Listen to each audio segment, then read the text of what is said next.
Hi guys!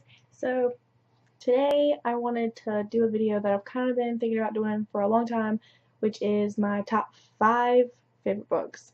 And I don't really have an order for these. I just love all of them and I can't really pick which one's like my number one. Um, but I'll tell you which one I generally, when people ask, I'll tell you what I generally say is my favorite book. But honestly, all of these 5 that I'm going to share with you are pretty much all my number one. So, alright. So the book that I always tell people is my favorite book and is really high on this top 5 is Little Women by Louisa May Alcott, and I'm really obsessed with this book, and I've been obsessed with it since I was in middle school when I first read it. And I actually just got my copy of this book because I read it from the school library. But anyways, this book follows 4 sisters, Meg, Jo, Beth, and Amy, and it's set during the Civil War. And the girls, the March daughters, their father is in the war, and they're really struggling, with money and trying to stay afloat, and it's about their compassion and love for one another, and it mainly follows Jo March, and she's a really tomboyish character, and her name's Josephine, but she wants to be called Jo. She wants to, at one point she's talking about wanting to join the war, and it's just a really good story, and it follows Jo and their next door neighbor Lori, who moves in. Lori's a boy, and their relationship and how they both bond and talk and experience life with each other and all the struggles that the family goes through. And this book and the following books, Jo's Boys and all that stuff, those books are like my life. I'm so obsessed, and it's just a really great story, and I would recommend it to everyone. It's such a great classic book. The next book on my top 5 list is The Outsiders by S.E. Hinton, and I actually just got this copy of the book for Christmas, and the reason that I chose this copy for my video is because my fabulous aunt got a signed copy that says Stay Golden. It's signed by S.E. Hinton, and she's just, thank you, Aunt Sharon, props. And I almost cried when I opened this, and it had the signed copy sticker, and I almost cried. But this book follows Ponyboy, and it's set in a world it's set in the 50s, and it's during a time where there's the Gracers and the Sox. I'm not really sure how to say it. I call them the Sox, but it's the Gracers are the people that really don't have a chance. They're low level people, and the Sox are the really rich boys, and they have a lot of conflict, and it's about what happens after one conflict with some Sox and what happens to Ponyboy after that. And it's a really good book, and it makes me cry every single time I read it, and it's a fabulous book, and I would say this is a classic. I mean, not one of OG classics, but this is a really good classic book. So I'd recommend this to all of you. Next book on my list, number 3, is The Heroin Diaries by Nikki Sixx, and it's Nikki Sixx was the bass player for Motley Crue, which is one of my favorite bands, and they were really popular in the 80s, and this is a collection of diaries out of Nikki's life during, I forget which year, 1983? Sorry, I want to look. Oh, 87. I don't know what I'm thinking.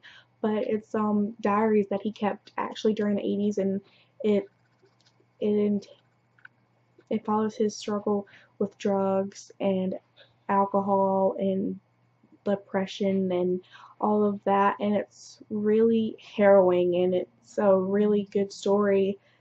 I mean, if you don't really like Motley Crue or Nikki Sixx, it might be kind of weird to read it, but I really look up to Nikki Sixx because he's been sober for a really long time, and this point, I'd like to point out that I don't look up to him just because he's been sober for so long.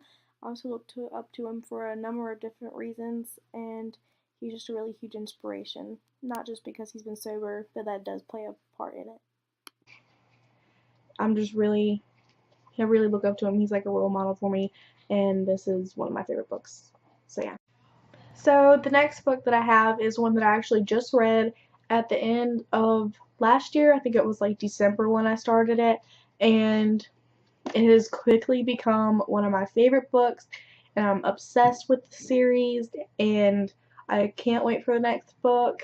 That's Red Queen by Victoria Aveyard. I am obsessed, and it's about this girl named Mare Barrow, and she's born into this family, and their blood is red, which differentiates them from the silver-blooded people, which are like the elite people of their society. And the silver people are different because their silver blood allows them to have like different abilities, like the ability to control fire or water or other things. And then by some coincidence or some random, I don't even know how to explain it without being spoilery, by some instance, Mare, who is a red blood, ends up having the abilities of a silver blood, and it's about her figuring that out, and it's just, you have to read it. It's a really good YA, and I recommend it. It's a brilliant book, and the sequel to it, Glass Sword, is just as good, and everything will keep you on your toes. Plot twists are heavy. Alright. And no top 5 book list would be complete without my favorite series of all time, and that is the Harry Potter series. And I actually picked this book instead of the first one because Prisoner of Azkaban is my favorite book in the entire series, so I picked this one as my favorite book because it's my favorite book of my favorite series. And this is probably, if somebody asks my favorite books, I would tell them Little Women and this book, or sometimes just Little Women, but sometimes those two go hand in hand. And I mean, Harry Potter's Harry Potter. This book is about Sirius Black, who's like a murderer, escapes from the wizarding prison Azkaban, and they Harry's told that he's coming after him. That might be where he's headed, and it's about that, and it's my favorite book. I love Sirius. So read the Harry Potter series. If you have not read the Harry Potter series, you are missing out on some serious feels and good reading because it's great. So that's my top 5. One of the next videos I'll hopefully be doing is either a 25 bookish facts about me or a review of the selection, which I'm almost done reading it, but not quite. And it depends on when I finish the selection and when I have time to record. So that's my list. Let me know if you read these books, what you think, or if you have read them, let me know what you think about them in the comments because I'd love to hear what you think. So that's all for this video, guys. I'll see you next time. Bye.